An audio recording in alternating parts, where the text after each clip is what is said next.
Hey everyone, welcome back. I want to talk about something we all wish we had more of. Sleep. When was the last time you woke up feeling truly, completely refreshed, ready to tackle anything? I'm guessing it doesn't happen as often as we'd all like, and it's a bigger problem than we might think.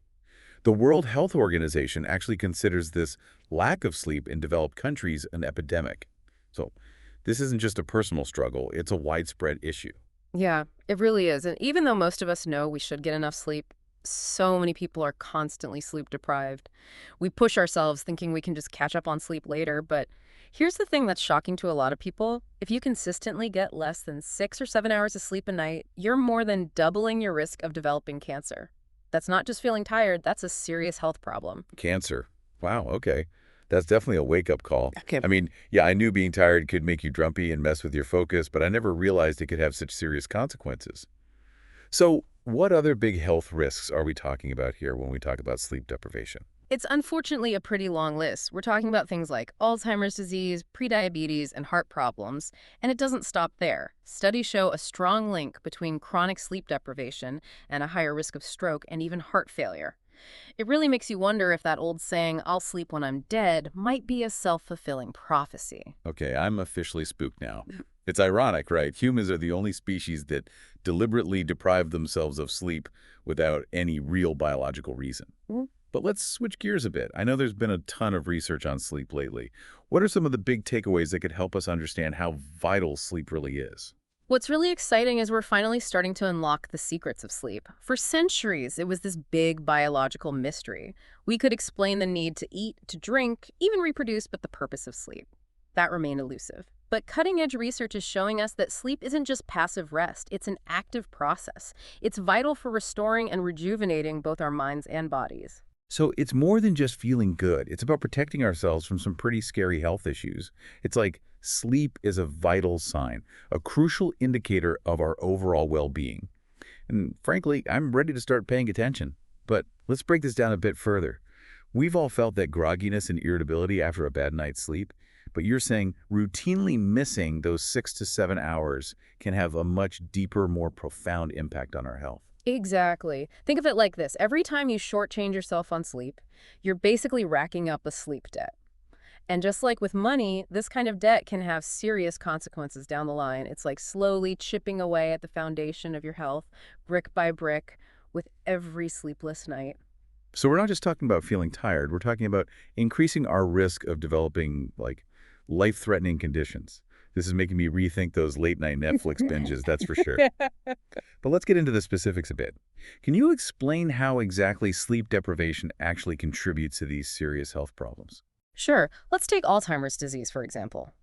Research shows that when we sleep, our brains are busy clearing out harmful toxins, stuff like beta amyloid, which can build up and lead to cognitive decline.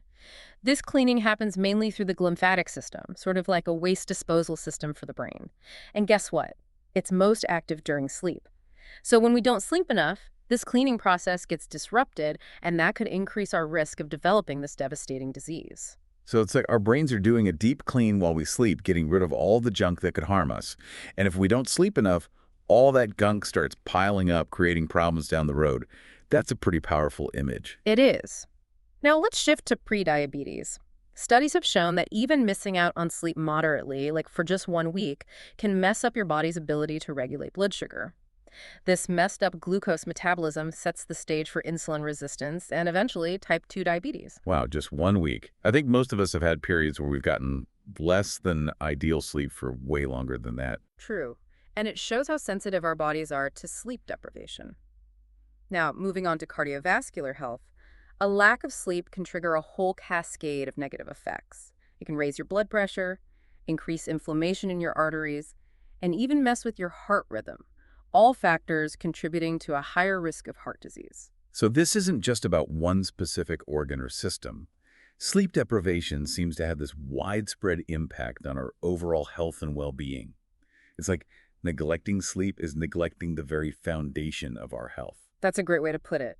And it's not just about how much sleep we get, but also the quality of that sleep. We'll delve into the different stages of sleep later in this series, but for now, it's important to know that not all sleep is created equal. Right. It's not just about conking out on the couch after a long day. We need to make sure we're getting enough of those restorative deep sleep cycles to really reap the benefits. But before we get into those sleep stages, you mentioned earlier the World Health Organization declaring a sleep loss epidemic. That's a pretty serious statement. It really is. And it means this isn't just a personal problem. It's a public health crisis with huge implications for society as a whole. So how does this sleep loss epidemic show up in our everyday lives? What kind of real-world effects are we seeing? Well, for one, we see more accidents and errors, both on the road and in the workplace. Drowsy driving is a major cause of fatal car crashes, and mistakes due to fatigue in fields like healthcare and aviation, those can have devastating consequences. Right. In those high-stakes situations, even a tiny lapse in judgment because of being sleep-deprived can be disastrous. And it's not just about those immediate risks, is it? No, definitely not. There's also the long-term impact on productivity, creativity, our overall well-being. When people are chronically sleep-deprived, they just don't function at their best. They're less engaged, less efficient, and more likely to make mistakes. So it's like a ripple effect. This sleep loss epidemic is not only impacting our personal health, but also our ability to do our jobs well, to think clearly, even to interact with others positively. It's like a societal sleep debt that we're all carrying. That's a good analogy. And it highlights how important it is to prioritize sleep as a society. We need to change our thinking and see sleep as a fundamental part of health, right up there with diet and exercise. I think you've given us a lot to think about already, and we've only scratched the surface here. But before we move on to the next part of our deep dive into the science of sleep, something you mentioned earlier really caught my attention. You said that some scientists are actually pushing for doctors to start prescribing sleep. Can you tell me more about that? Yes, there's a growing movement among medical professionals to recognize how important sleep is as a cornerstone of health. And part of that means encouraging doctors to talk with their patients about their sleep habits, to offer guidance on how to improve what we call sleep hygiene. So it's about shifting the focus from treating sleep problems after they pop up to actually preventing those problems in the first place. It's like a preventative approach to sleep health. Exactly. It's about making sleep part of the conversation about overall health and well-being. Just like doctors routinely ask about diet and exercise, they should also be asking about sleep patterns and offering advice on how to sleep better. That makes a lot of sense. It's a proactive approach. Yeah. And it fits with this idea of sleep as this essential pillar of health, like nutrition and physical activity. It's like adding get enough sleep to the doctor's classic advice of eat your vegetables and get some exercise. That's a great way to put it. And when we start thinking about sleep in this way, it's clear we need to make it a priority in our lives. We need to treat it with the same level of importance that we give to other parts of our health. I think you've given us a lot to chew on already.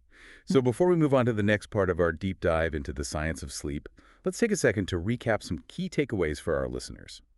What are the most important things we want them to remember from this part of our conversation? I think the most important thing to remember is the strong connection between not getting enough sleep and an increased risk of serious health problems. We're talking about things like cancer, Alzheimer's disease, diabetes, heart disease. These aren't just minor inconveniences, they're life-changing, potentially life-threatening diseases. Exactly. It's a powerful reminder that sleep isn't a luxury, it's essential. It's a basic need, like eating, drinking, breathing. And besides avoiding the downsides of sleep deprivation, there's also this amazing potential for boosting our health through quality sleep. We'll explore this more in the next part of the series, but just imagine the positive impact getting enough sleep could have on your learning, your memory, your emotional balance, even your creativity. It sounds like unlocking a whole new level of brain power and well-being. But I gotta ask, if sleep is that crucial, why do so many of us struggle to get enough? What's going on in our modern world that's making it so hard to prioritize this essential need? We'll explore those questions and more in the next part of our deep dive. Looking forward to it. Until then, maybe think about some small steps you can take today to prioritize your sleep. Even small changes can make a big difference over time. Absolutely. Thanks for joining us on this exploration of sleep. We'll see you in the next part of our deep dive into this vital signpost of well-being. Welcome back. The first part of our deep dive into sleep, we talked about some pretty serious consequences of not getting enough. It's clear that sleep isn't just something nice to have, it's truly necessary for our health and well-being. So now I'm really curious, what's actually happening in our brains and bodies while we sleep? For centuries, sleep was a total mystery, right? Oh, absolutely. For a long time, it was one of the biggest puzzles in biology. Scientists could explain why we need to eat, drink, reproduce, but the fundamental purpose of sleep, totally elusive. But in recent decades, there's been a huge surge in research that's finally shedding some light on this essential part of our lives. And what we're learning is that sleep isn't just downtime, it's a dynamic and complex process with all this intricate interplay of brain activity, hormones, and cellular repair. So while we're lying there seemingly unconscious, our brains and bodies are actually hard at work. Tell me more. What's going on in our brains when we sleep? Well, our brains are incredibly active during sleep, just in different ways than when we're awake. Sleep is actually divided into distinct stages, each with its own unique brainwave patterns and physiological changes. These stages cycle throughout the night, allowing our brains and bodies to carry out a variety of essential functions. Okay, so it's like our brains are going through a series of choreographed routines while we're asleep. Can you walk us through some of the key stages of sleep and what's happening during each one? Sure, there are four main stages of sleep. The first stage is called NREM1, which stands for Non-Rapid Eye Movement Stage 1. This is like the transition phase between being awake and asleep. It's a very light stage, and you might even be aware of what's going on around you. Your brain waves begin to slow down, and you might experience those hypnic jerks. You know, those sudden muscle twitches that can sometimes wake you up? Oh yeah, those hypnic jerks. Uh-huh. It feels like you're falling and your body suddenly jolts you back. Such a weird feeling. It is. As you drift deeper into sleep, you enter NREM2, which is characterized by even slower brain waves and a decrease in muscle activity and heart rate. This stage is really important for memory consolidation, helping solidify information and experiences you had during the day.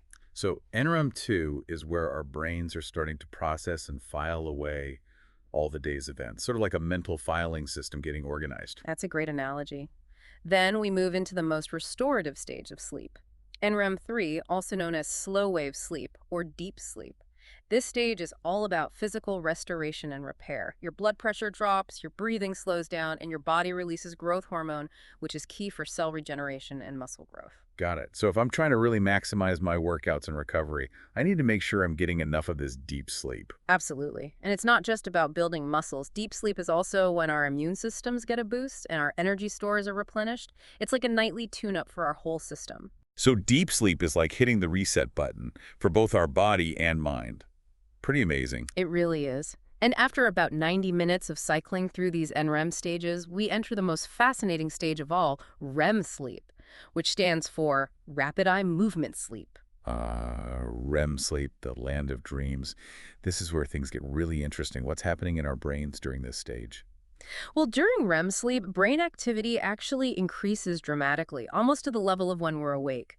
Our eyes dart back and forth under our eyelids, and our muscles become temporarily paralyzed. This paralysis is thought to prevent us from physically acting out our dreams, which can be very vivid and action-packed. That's probably a good thing.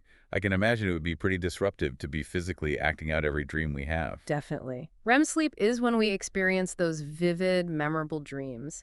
And while the exact purpose of dreaming is still up for debate, many researchers believe it plays a crucial role in things like memory consolidation, processing emotions, and even fostering creativity.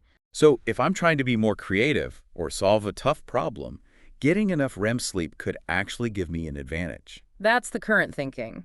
It seems like REM sleep helps our brains make new connections and integrate new information in ways we might not be able to when we're awake. It's like our brains are running simulations, trying out different scenarios, and coming up with new ideas. That's fascinating.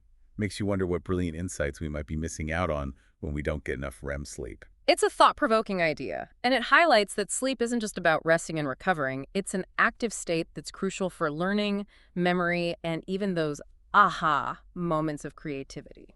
Well, I'm already feeling more motivated to make sleep a priority, knowing how much is going on behind the scenes while I'm supposedly unconscious. It's like our brains are working tirelessly to keep us healthy and functioning at our peak. But let's zoom out a bit and talk about the bigger picture. What are some of the overarching benefits of sleep for both our physical and mental health? On the physical side, sleep allows our bodies to repair and rebuild tissues, strengthen our immune systems, and regulate hormones that control things like appetite, metabolism, and growth. It's like a nightly tune-up for our whole system, making sure everything is running smoothly. So it's not just about feeling well rested.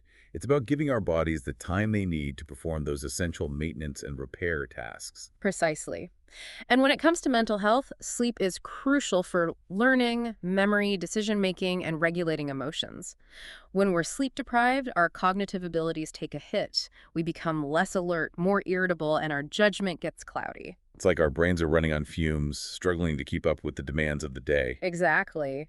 And over time, this chronic sleep deprivation can really add up, increasing the risk of developing mental health issues like anxiety and depression. It's a good reminder that our mental and physical health are deeply interconnected.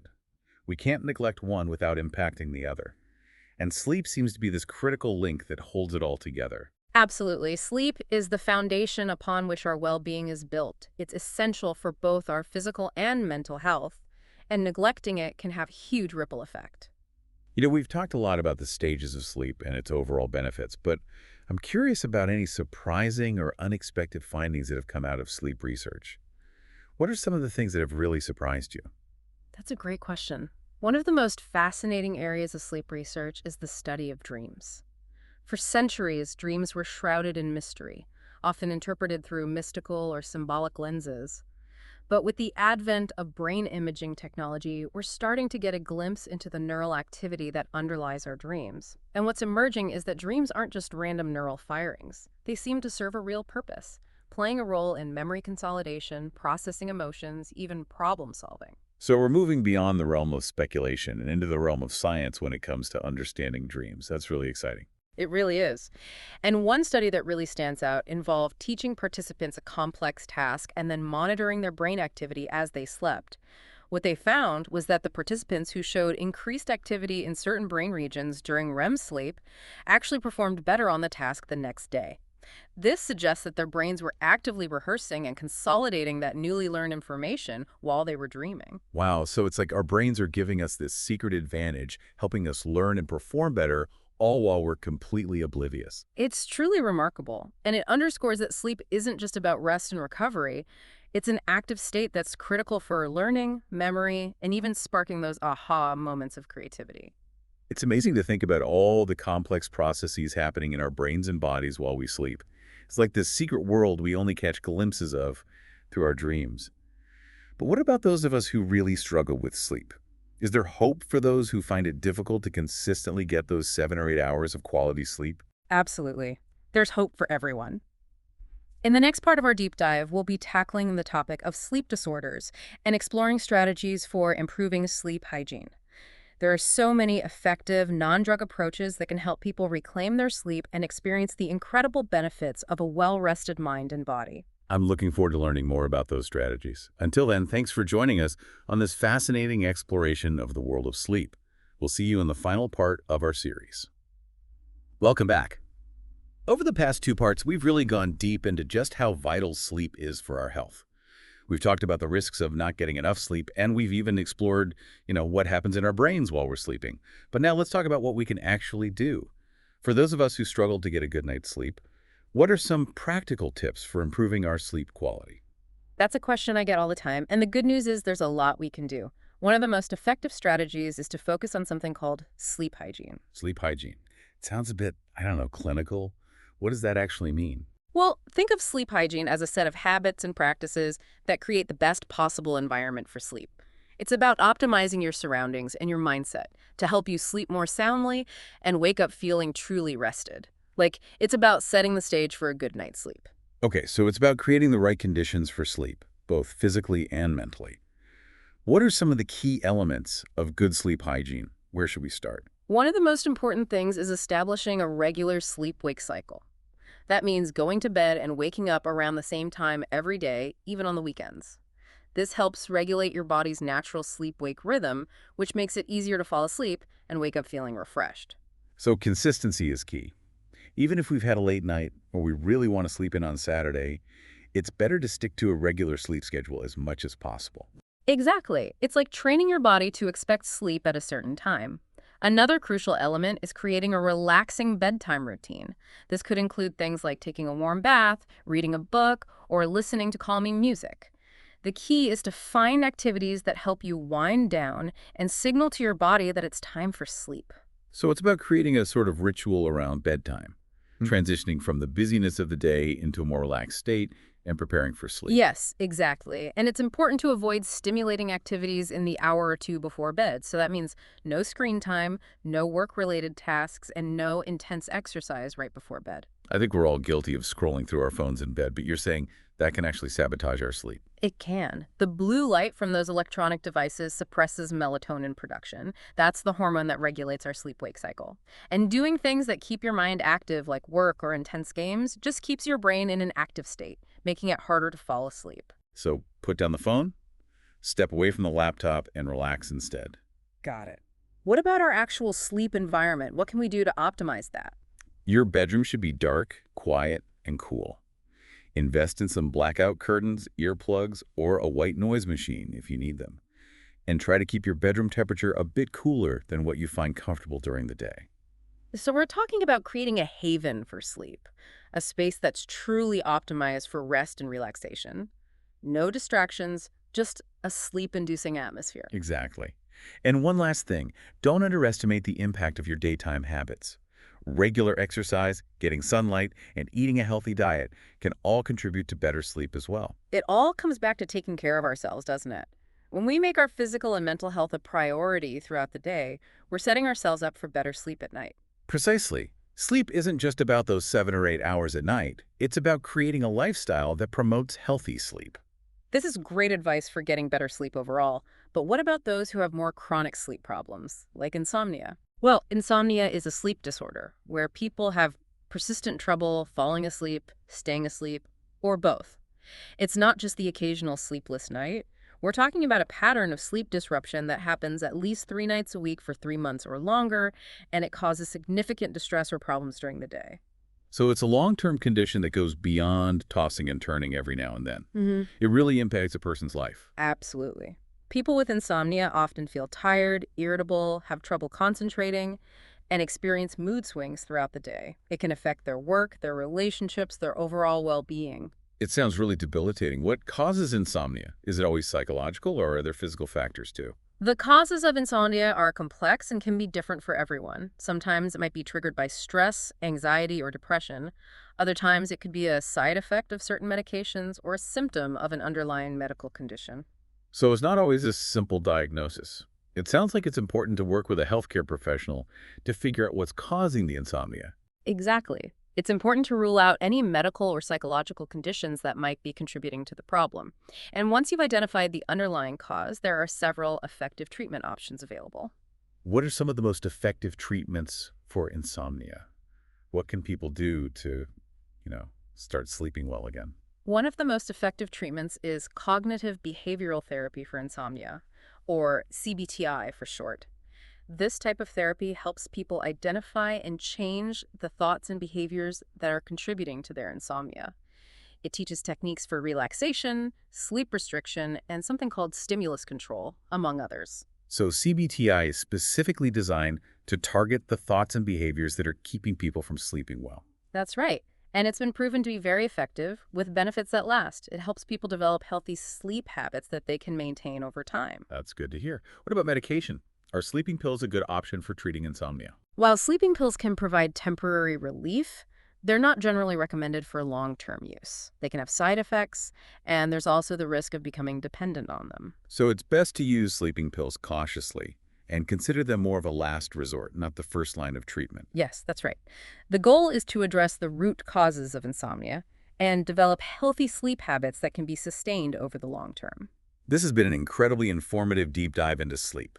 We've covered so much, from the importance of good sleep hygiene to the complexities of insomnia. Any final thoughts you'd like to leave our listeners with? Just to reiterate, sleep is absolutely fundamental to our health and well-being.